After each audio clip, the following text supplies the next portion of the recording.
February 15th, 1945. And the war was drowning in paper in a massive warehouse in Birmingham, England. The stench hit Major Charity Adams before she even opened the door. Millions of letters, packages, and parcels, some dating back 3 years, were piled to the ceiling like monuments to bureaucratic failure. Rats scurried through the corridors of molding cardboard. Water damage had turned entire sections into pulp. This was the backlog that was breaking the morale of American troops across Europe, and Adams had been sent with 855 black women to fix what white male units had failed to accomplish. The 6/888, officially designated as the 855th Central Postal Directory Battalion, had arrived in England just days earlier. They were the first and only all-black Women's Army Corps unit to serve overseas during World War II. Their commander, Major Charity Adams, stood barely 5 feet tall, but her presence filled every room she entered. Born in Columbia, South Carolina, she had earned degrees in mathematics and education before the war, and she had no patience for the impossible. The problem was staggering in its scope. According to military records referenced in historical documentation from the National Archives, approximately 17 million pieces of mail sat unprocessed across the European theater of operations. Letters from mothers asking if their sons were alive. Birthday packages that should have arrived months ago. Wedding announcements, divorce papers, death notices. Each piece of correspondence represented a thread connecting soldiers to their humanity, to the lives they were fighting to return to. But the system had collapsed under its own weight. Previous postal units, staffed entirely by white men, had averaged processing 65,000 pieces of mail per month. At that rate, it would take years to clear the backlog. General John Lee, commander of the communications zone, issued an ultimatum: clear the backlog in 6 months, or face the consequences of a complete morale collapse among American forces. The women of the 6/888 understood what was at stake better than most. They had fought their own battles just to wear the uniform. The Women's Army Corps had initially refused to accept black women at all. When First Lady Eleanor Roosevelt intervened, the Army grudgingly opened recruitment but maintained strict segregation.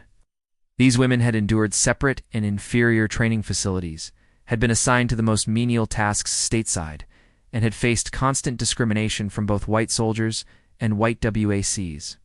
Captain Abby Noel Campbell, who served as a company commander in the battalion, later recalled the determination that drove them. They had something to prove, not just to the Army, but to America itself. They would succeed where others had failed, and they would do it facing obstacles that white units never encountered. The warehouse in Birmingham was their first test. As Major Adams surveyed the chaos, calculating the mathematical impossibility of their assignment, she turned to her battalion with words that would become their motto: no mail, low morale. The women understood. Every letter they sorted might save a life, might prevent a soldier from making a fatal mistake born of despair. This might give someone a reason to survive one more day. They rolled up their sleeves and prepared to move mountains made of paper, one envelope at a time.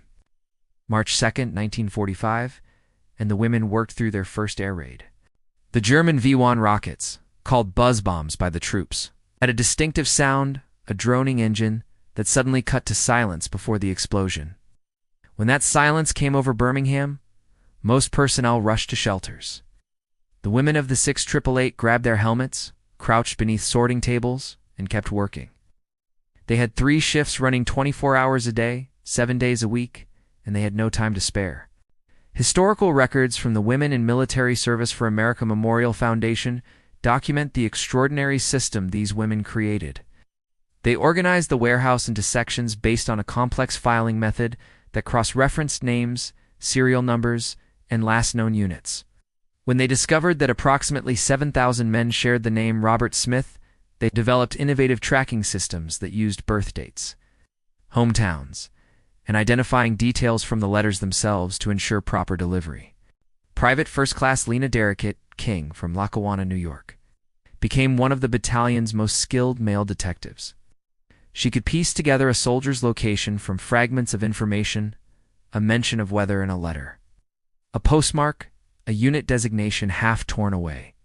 She once traced a letter addressed simply to Junior, U.S. Army, Europe, by reading the contents, identifying regional expressions, and cross-referencing with casualty reports until she found the intended recipient in a field hospital in France. But the work itself was only half the battle. The women faced hostility from white American troops who resented their presence and their competence, according to accounts preserved in the Library of Congress Veterans History Project. White soldiers would sometimes deliberately damage shipments or redirect supplies meant for the battalion. White WAC units refused to share recreational facilities. Local British establishments displayed signs reading "No dogs, no colored." Major Adams confronted discrimination with strategic brilliance. When a white general visited the warehouse and suggested she should salute him, she responded that she would salute his rank, as regulations required, but his attitude would earn no respect.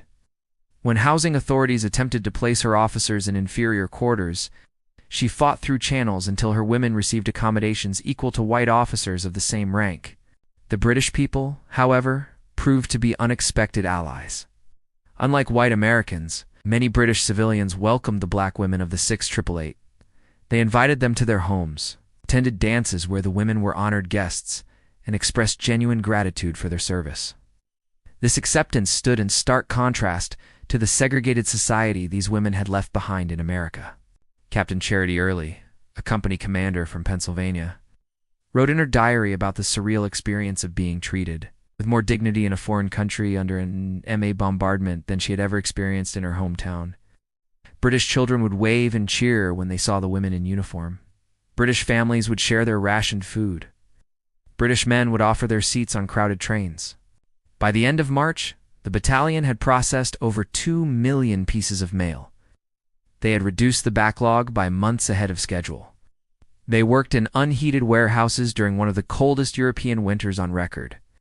They worked through exhaustion, through illness, through homesickness.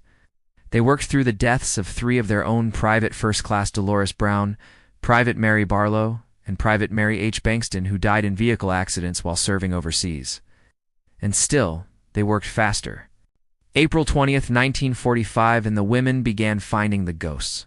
Not literal ghosts, but something equally haunting: letters addressed to dead men. The battalion's efficiency had created an unexpected problem. They were now processing mail faster than casualty reports could update their records. Women would sort a birthday package for a soldier, stamp it for delivery, and then receive notification hours later that he had been killed weeks ago.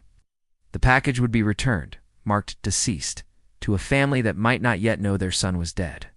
Sergeant Major Willie Woodward from Atlanta, Georgia, developed a protocol for handling these heartbreaking discoveries. The battalion would cross-reference every piece of mail against the most recent casualty lists before processing. It slowed their work slightly, but it prevented families from receiving returned packages before official death notifications. It was an act of mercy that regulations had never considered. The women also began discovering patterns in the mail that revealed the hidden emotional landscape of the war. Private Mary Frances Crawford, from Chicago, noticed an increase in Dear John letters missives from wives and girlfriends ending relationships. She recognized the handwriting styles, the careful phrasing, the regret wrapped in distance. She would mark these letters with a discrete symbol so that receiving units could ensure these soldiers had someone to talk to when they opened their mail. According to documentation preserved in the National World War II Museum archives, the 688 processed an average of 65,000 pieces of mail per shift, matching in hours what previous units had accomplished in weeks. They invented new filing systems, created tracking databases by hand, and solved logistical puzzles that had stumped career postal officers. Their success was built on intelligence, determination, and an intimate understanding of what those letters meant. Corporal Evelyn Martin from Philadelphia discovered a cache of letters that had been deliberately hidden by a previous unit. Hundreds of letters to and from black soldiers had been separated and set aside, apparently deemed less important than mail for white troops. Martin brought them to Major Adams, who erupted in controlled fury. She ordered every single letter processed immediately and filed an official complaint that went directly to General Eisenhower's headquarters. The mail itself told stories of a divided America. Letters from home described race riots, lynchings, and discrimination against black war workers. Soldiers wrote back expressing their determination to fight for democracy abroad while questioning why that democracy didn't extend to their own families. The women of the 688 read these words and understood them in their bones. They were living the same contradiction. Lieutenant Charity Morgan from Baltimore organized a morale program within the battalion. She recognized that reading thousands of letters daily, many containing tragic news, was taking a psychological toll. She arranged for counseling sessions, organized entertainment, and created a newsletter that highlighted positive stories from the mail they processed. When a soldier wrote home about being saved by a blood transfusion, she shared it. When a package of cookies finally reached a grateful recipient after months in transit, she celebrated it. By late April, as Allied forces closed in on Berlin, the backlog in Birmingham was nearly eliminated. The women had accomplished in 3 months what military planners had said would take 6, but their mission was far from over. They were about to face their greatest challenge in France. May 8th, 1945 Victory in Europe Day, and the 6 boarded ships for France. While millions celebrated the end of the war in Europe, these women faced a new mountain of mail. The Paris postal facility held even more backlogged correspondence than Birmingham had, approximately 8 million pieces, some dating back to D-Day. The previous postal units in France had been even less effective than those in England. Hampered by inadequate facilities, poor organization, and the chaos of rapid military advancement across the continent.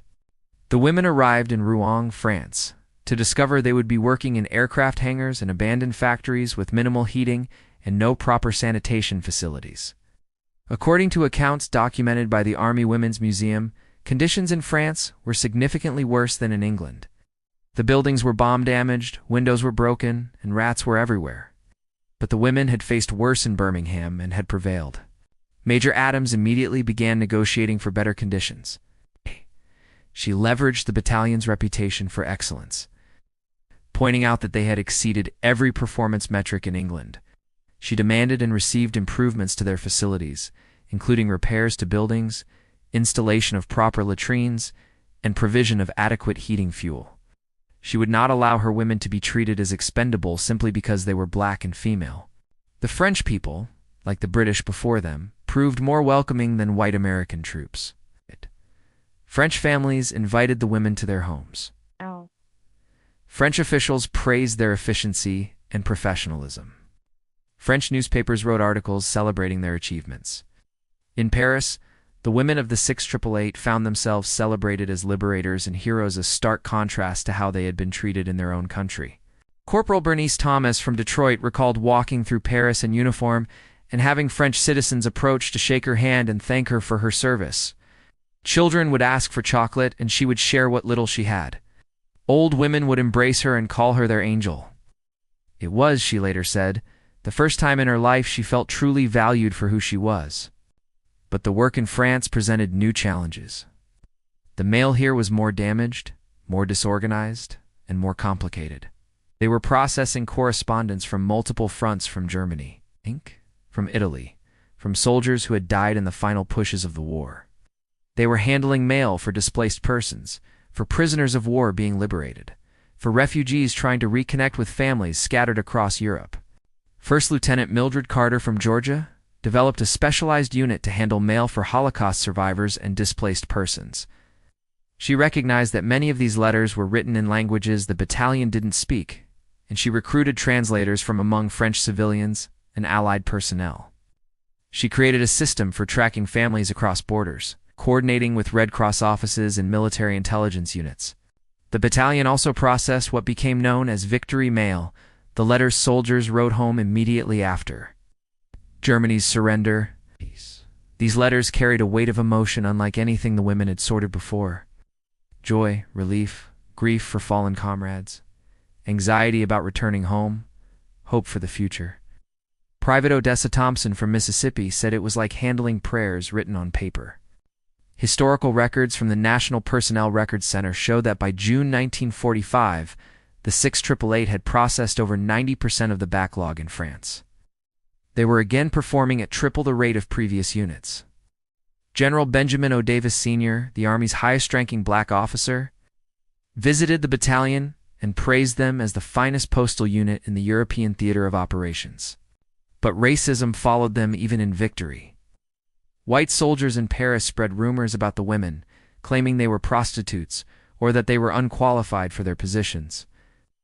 Major Adams filed formal complaints, and when those were ignored, she took her concerns directly to the press, speaking to black newspapers that circulated back home. June 27, 1945, and Sergeant Sarah Newton opened a letter that would change a family's life forever. The envelope was barely held together, water-stained and torn, addressed to Mrs. Eleanor Grant in Chicago, Illinois.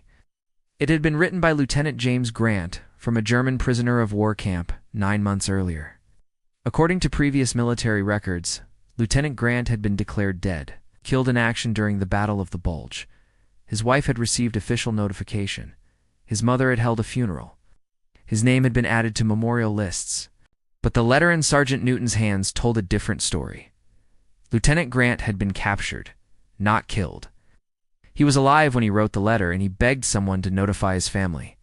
Newton immediately took the letter to Major Adams, who contacted military intelligence. Within 48 hours, they confirmed that Lieutenant Grant was among the prisoners of war recently liberated from Stalag Luft 4. He was alive, recovering in a military hospital in Belgium, and he had no idea his family believed him dead. The battalion arranged for an urgent telegram to be sent to Mrs. Grant. They tracked down the original casualty. Report and discovered it had been filed in error. Grant had been misidentified among the dead because his identification tags had been damaged. The mistake had never been corrected because the paperwork was lost in the postal backlog. By sorting through millions of pieces of mail, the women of the 688 had given a man back to his family. This was not an isolated incident. According to research compiled by historians at Howard University and referenced in multiple scholarly works. On the 688, the battalion reunited dozens of families who had been incorrectly notified of deaths. They found soldiers who had been listed as missing in action. They delivered letters that proved men were prisoners of war, not deserters. Every piece of mail they processed had the potential to change or even save lives. Corporal Annie Hamilton from North Carolina developed an unofficial specialty in what the battalion called miracle mail. She would spend her off hours researching soldiers who were listed as missing or dead, cross-referencing letters with casualty reports and prisoner rosters. She worked with Red Cross officials and military chaplains, refusing to give up on any case where there was even the slightest hope of finding someone alive. The emotional toll of this work was immense. The women read final letters from soldiers who died days after writing them. They processed love letters that would never be answered. They sorted packages from parents who would never see their children again. Private Ruth Johnson from Alabama said they cried together sometimes in the privacy of their barracks, sharing the grief they absorbed from thousands of families they would never meet. But they also witnessed joy. When mail finally reached soldiers who had been without word from home for months, those men would weep openly. The battalion received letters from troops thanking them, blessing them, telling them that a letter from home had given them a reason to keep fighting. General George Patton wrote a commendation stating that the 688 had done more to maintain troop morale than any other unit under his command. By July, the battalion had processed nearly all the backlog in France and had begun handling current mail as it arrived. They had reduced delivery times from weeks to days. They had transformed a broken system into a model of efficiency. They had done it while facing discrimination that would have broken lesser spirits. Lieutenant Noel Mitchell from New York organized a ceremony to honor the 3 women who had died in service. The entire battalion gathered, along with French officials and Allied officers. They planted trees in memory of the fallen, and Major Adams spoke about sacrifice, about duty, and about the debt that America owed these women, debt that she knew would never be fully repaid. The women understood that their service was changing more than the postal system. August 9, 1945, and the war with Japan ended, but the work of the 688 continued. While most units began preparing for demobilization and return home, the battalion faced a new challenge. Millions of American soldiers were still in Europe, awaiting transport back to the United States. They needed mail now more than ever, letters confirming they were coming home, instructions about discharge procedures, official documents for their transition to civilian life. The volume of mail actually increased after VJ Day. The women of the 688 were exhausted.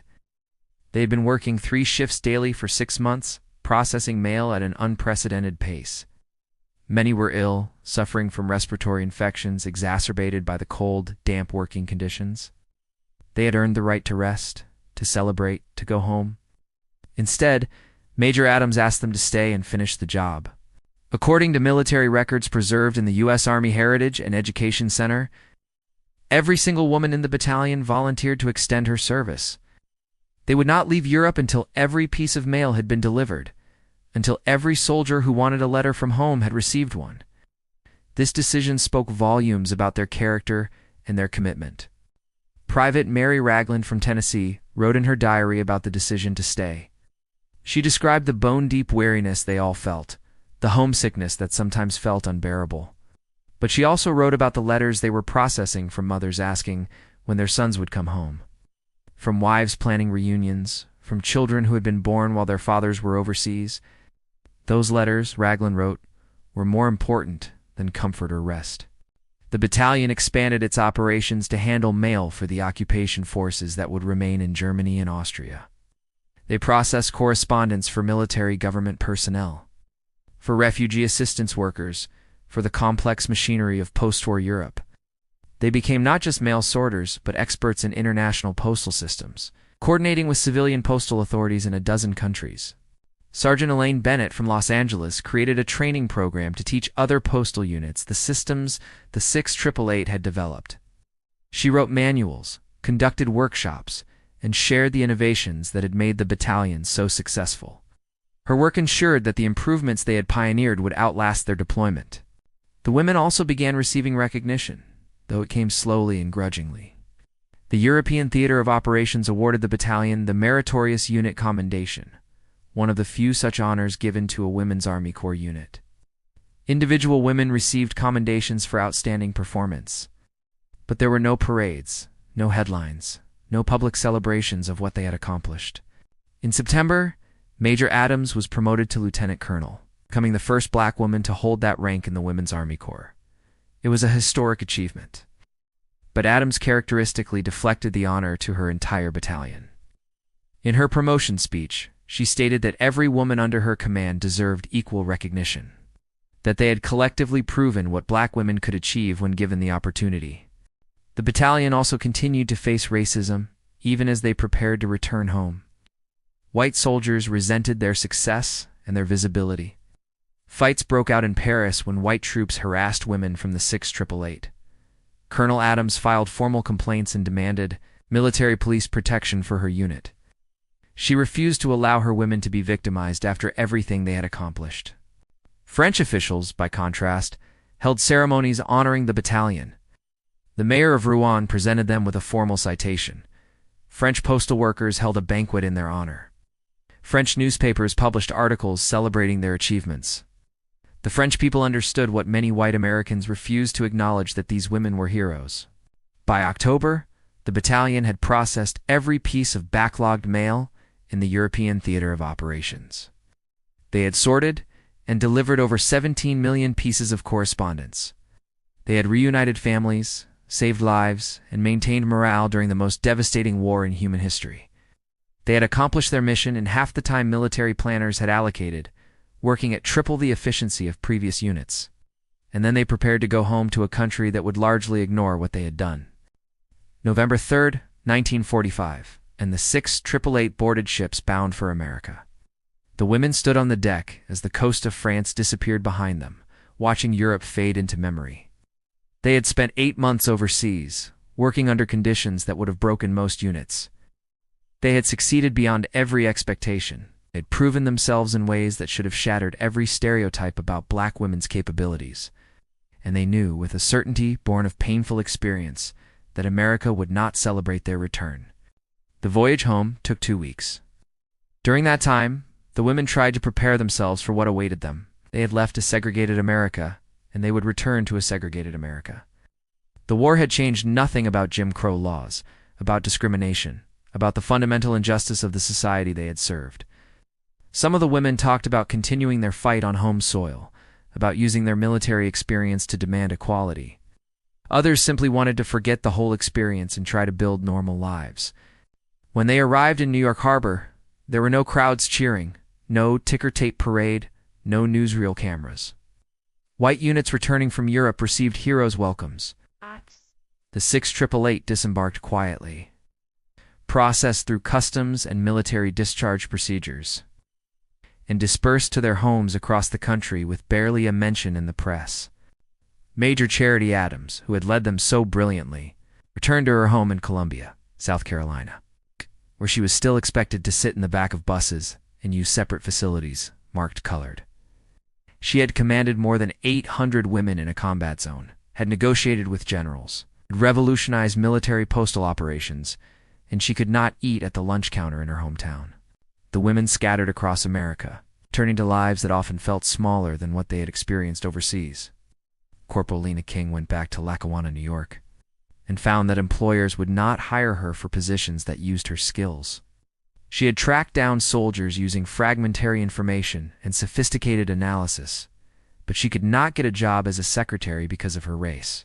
Private Mary Crawford returned to Chicago and applied to work for the Postal Service, reasoning that her military experience should qualify her.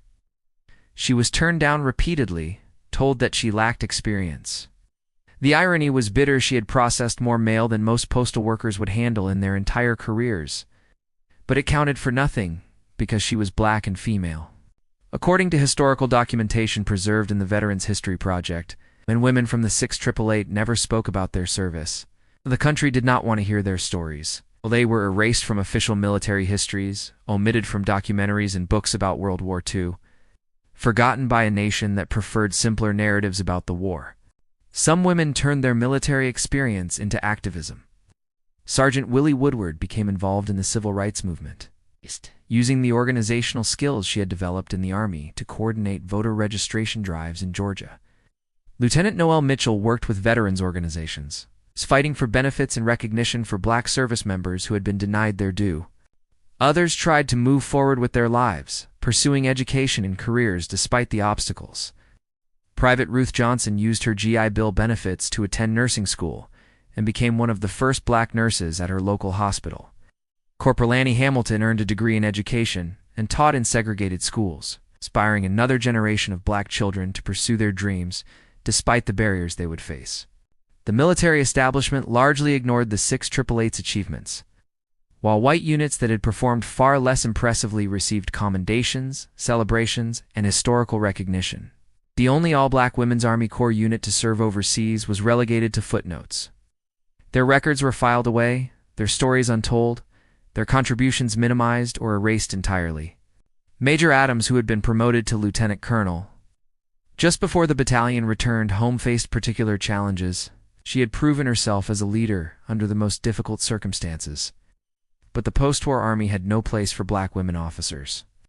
She was effectively forced out of military service, her skills and experience wasted. She returned to civilian life, earned a master's degree, and spent decades working in education and civil rights activism. The women maintained connections with each other, forming veteran associations and gathering for reunions. These gatherings became spaces where they could remember, where they could be recognized for what they had accomplished, where their service mattered. They shared photographs, told stories, and preserved memories that official history had tried to forget. By 1950, 5 years after their triumphant mission in Europe, the 6/888 had been almost completely erased from public memory. January 14, 1963, and the women of the 6/888 watched younger activists fight the battles they had begun. 2 decades had passed since their service in Europe.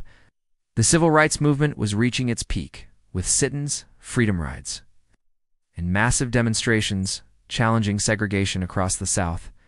Many veterans of the 6/888 participated in these movements, drawing on the discipline and courage they had developed in military service. But few people knew about their wartime achievements, and fewer still understood how their success had challenged the foundations of racial and gender discrimination. Charity Adams, early she, had married after the war, watched the March on Washington from her home in Dayton, Ohio. She heard Dr. Martin Luther King Jr. speak about dreams and justice. And she thought about the dreams her battalion had carried across the Atlantic. They had dreamed of proving themselves, of opening doors for others, of demonstrating that black women were capable of anything. They had accomplished their mission brilliantly, and the doors they had tried to open had slammed shut behind them. The silence about the 6/888 was not accidental. According to research conducted by military historians and documented in archives at the Smithsonian Institution, there was a deliberate effort to minimize the contributions of black service members, particularly women, in official World War II histories. The narrative of the good war that emerged in the 1950s emphasized unity and downplayed the racial tensions and discrimination that had marked military service for Black Americans. Some women from the battalion tried to tell their stories. Private Gladys Schuster Carter wrote letters to newspapers, submitted articles to magazines, and contacted historians. She was largely ignored. Publishers told her that nobody was interested in stories about Black women in the military. Historians told her that her experiences were not significant enough to warrant attention. The message was clear: her service did not matter. But the women persisted in smaller ways. They spoke at schools and churches, sharing their stories with Black communities that understood the significance of what they had accomplished. They mentored young women, encouraging them to pursue careers in the military and in fields that had traditionally been closed to Black women. They kept their memories alive, even as the broader culture tried to forget them. In 1974, nearly 3 decades after the war's end, researcher and author Brenda Moore began investigating the history of Black women in the military.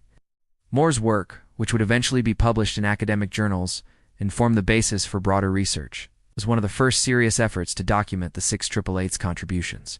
She interviewed dozens of veterans, combed through military archives, and pieced together a story that challenged prevailing narratives about World War II.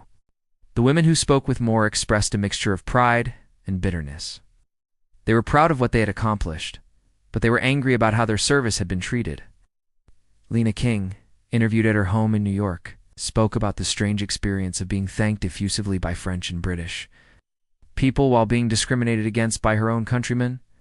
She had saved countless lives by ensuring mail reached the right soldiers, and America had never acknowledged her sacrifice. The 1980s brought a growing interest in recovering hidden histories. Women's history and Black history began to receive more scholarly attention, and the intersection of these fields created space for stories like that of the 688. More researchers began investigating their service. More veterans began speaking publicly, and slowly, painfully slowly, the battalion began to emerge from historical obscurity. In 1996, a monument was dedicated at Fort Des Moines, Iowa, where many members of the 688 had received their training.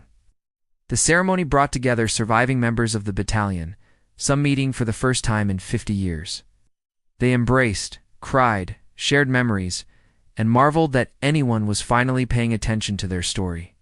Charity Adams Early, then in her 80s, spoke at the ceremony. She described the young women who had volunteered for service, the challenges they had faced, the victories they had won. She spoke with pride, but also with a challenge to the audience. Recognition had come too late for many members of her battalion who had died without ever receiving proper acknowledgement of their service. By the turn of the 21st century, more books and articles about the 688 began to appear. Documentaries featured interviews with surviving veterans. Museums started incorporating their story into World War II exhibitions. The slow process of historical recovery was underway, but it remained incomplete. The veterans themselves were aging. Each year brought more funerals, more memories lost forever. The women who had revolutionized military postal operations, who had worked through air raids and discrimination, who had proven themselves in ways that should have changed history, they were dying before their country fully acknowledged what they had done. February 10, 2019, and Lena King died at the age of 100, having spent 74 years waiting for America to honor her service. By the time King passed away, only a handful of 688 veterans remained alive. The battalion that had numbered 855 women at its peak was reduced to fewer than a dozen survivors, all in their 90s or older. Time was running out to properly honor their contributions, and activists, historians, and military advocates began pushing for official recognition with increased urgency. The campaign for recognition gained momentum through the work of organizations like the National Women's History Museum and the Army Women's Museum. These institutions worked with surviving veterans and their families to document the 688's story and to lobby for official honors. They collected photographs, letters, and personal testimonies, creating an archive that would preserve the battalion's legacy even after the last veteran was gone. In 2019, Congress introduced legislation to award the Congressional Gold Medal to the 688. The Congressional Gold Medal is one of the highest civilian honors the United States can bestow, and it had never been awarded to an all-Black women's Army Corps unit. The legislation faced delays, bureaucratic obstacles, and the general inertia of a system that had ignored these women for 7 decades. Surviving veterans and their families testified before Congress, sharing stories that should have been common knowledge. They described working through bombings, facing discrimination, solving impossible logistical problems, and saving lives through their dedication to their mission. Some members of Congress admitted they had never heard of the 688 before the medal campaign began, a stunning acknowledgement of how thoroughly these women had been erased from historical memory. Colonel Edna Cummings, one of the few surviving members who could still travel, attended the congressional hearings. At age 90, she spoke with the same determination she had brought to sorting mail in Birmingham and Paris. She described the pride that the battalion had taken in their work, the excellence they had demonstrated, and the injustice of being forgotten. She made it clear that recognition was not just about honoring the dead, it was about acknowledging a truth that America had tried to bury. The campaign for the Congressional Gold Medal coincided with broader efforts to recognize the contributions of black service members in World War II. Monuments were being built, scholarships established, educational programs developed. The 688 story became part of a larger reckoning with how American history had been told and who had been excluded from that narrative. On March 14, 2022, President Joseph Biden signed legislation awarding the Congressional Gold Medal to the 688. The ceremony, held at the White House, brought together surviving veterans, their families, military officials, and political leaders. Only 6 members of the battalion were still alive to receive the honor in person. The rest were represented by their children and grandchildren, carrying photographs of women in uniform. Women who had saved a war with letters and had died waiting to be thanked. Retired Colonel Edna Cummings, the last surviving officer from the battalion, and then 99 years old, attended in a wheelchair. When the president presented her with the medal, she held it for a long moment before speaking to the assembled crowd. Her voice was quiet but steady. "This is not just for us. This is for every black woman who served and was forgotten. This is for every person who did their duty and was told it didn't matter. This is for justice, even when it comes 77 years late." The Congressional Gold Medal recognized the 688 for their pioneering military service, devotion to duty, and contributions to increase the morale of personnel stationed in the European theater of operations during World War II. It was official acknowledgement of what had always been true. These women had performed essential work under extraordinary circumstances and had succeeded beyond all expectations. But recognition came with a profound sadness. Of the 855 women who had served in the battalion, only 6 were alive to receive the honor. Hundreds had died, never knowing that their country would eventually acknowledge their service. They had lived with the pain of being forgotten, of watching their achievements erased, of knowing that their sacrifices had been deemed unworthy of remembrance. The families of deceased veterans expressed gratitude mixed with grief and anger. They were grateful for the recognition but angry that it had taken so long. They mourned that their mothers, grandmothers, and aunts had not lived to see this day. They questioned why a country could send these women into a war zone but could not remember them afterward. November 15, 2020, 580 years after the 688 sailed home from Europe, and their story finally found its place in American history. The years since the Congressional Gold Medal have seen an explosion of interest in the battalion. Schools teach their story as part of World War II history. Museums feature exhibitions about their service. Books, documentaries, and even a major motion picture have brought their achievements to wider audiences. The women who worked in obscurity for decades have finally received the recognition they deserved all along. But the most important legacy of the 688 is not about medals or monuments. It is about what they proved and what they made possible. Every black woman who serves in the military today walks in the footsteps these women created. Every woman of any race who holds a position of responsibility in the armed forces benefits from the barriers the 688 began to break down. The last surviving member of the battalion, Staff Sergeant Fannie Mae McClendon, passed away in 2024 at the age of 103.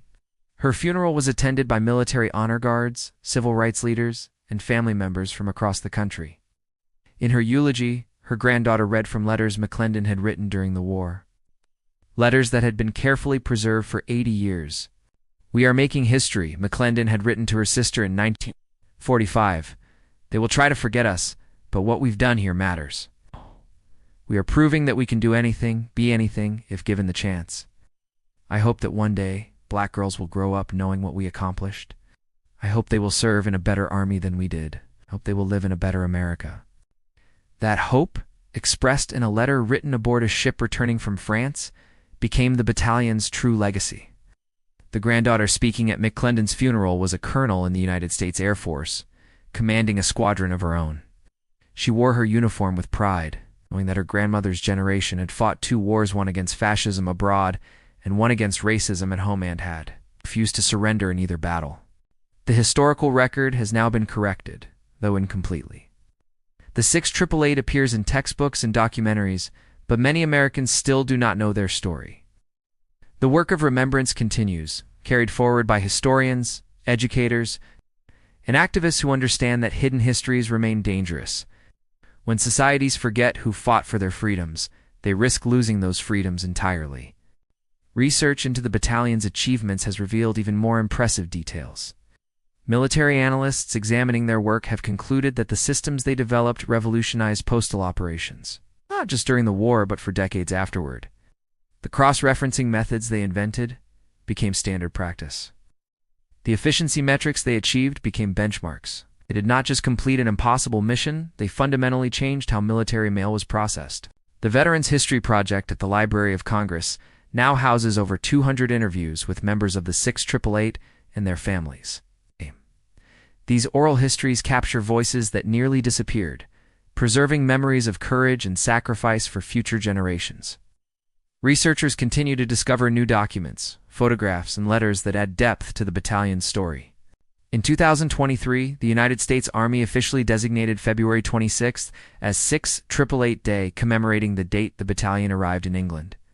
Military installations around the world hold ceremonies honoring their service. Young soldiers learn about Major Charity Adams Early's leadership, about the battalion's innovative problem-solving, about their determination in the face of discrimination.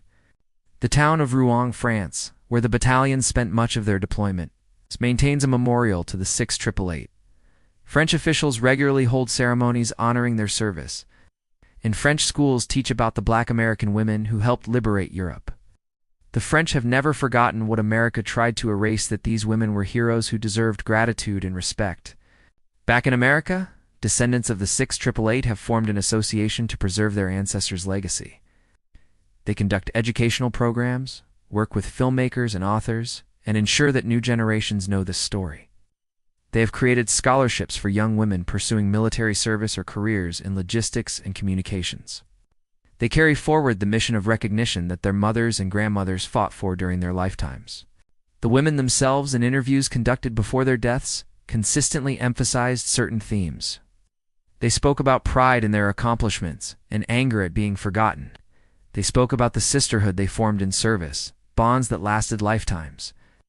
They spoke about the importance of telling the truth about American history, including its ugly truths. And they spoke about hope, hope that their sacrifices had meaning, that their service had opened doors, that the future would be better than the past. Major Charity Adams Early, who died in 2002 at the age of 83, left behind memoirs and speeches that articulated the battalion's philosophy.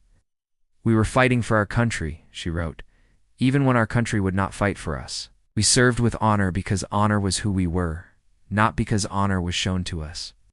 We did our duty, and we did it excellently. Because excellence was the only weapon we had against those who said we were inferior."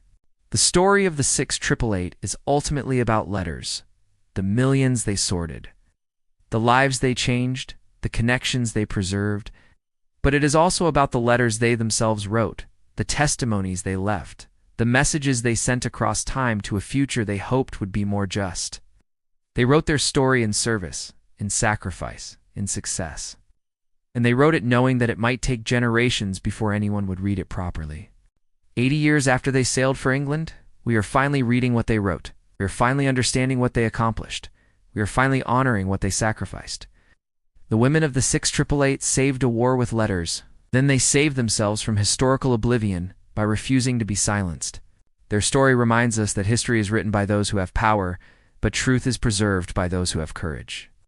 For 7 decades, the truth about the 6888 was preserved by the women themselves, by their families, by researchers who refused to accept incomplete histories. Now that truth has been restored to its rightful place in the American story. When mail arrives, today whether physical letters or digital messages, travels through systems that were shaped by the innovations of 855 black women working in bombed-out warehouses during history's most devastating war. When young women of color join the military and serve with distinction, they walk paths that were cleared by women who faced hatred and discrimination but never quit. When anyone challenges the idea that certain people are incapable of excellence, they stand on ground that was won by the 6888. The last letter written by a member of the battalion discovered in private. Mary Ragland's papers after her death in 2015 contained a single sentence addressed to the future. "We were here, we mattered, and we demand to be remembered." That demand has finally been met. The women of the 6888 are remembered now, their story told, their achievements celebrated. They saved a war with letters, and in doing so, they wrote themselves into history permanently, proudly, and powerfully. Their legacy is not just about mail delivery or military efficiency. It is about the fundamental truth that excellence cannot be denied forever, that justice may be delayed but need not be defeated, and that courage in the face of discrimination is its own form of victory. The mountain of forgotten souls they faced in Birmingham in 1945 has been sorted, delivered, and remembered. And so have they.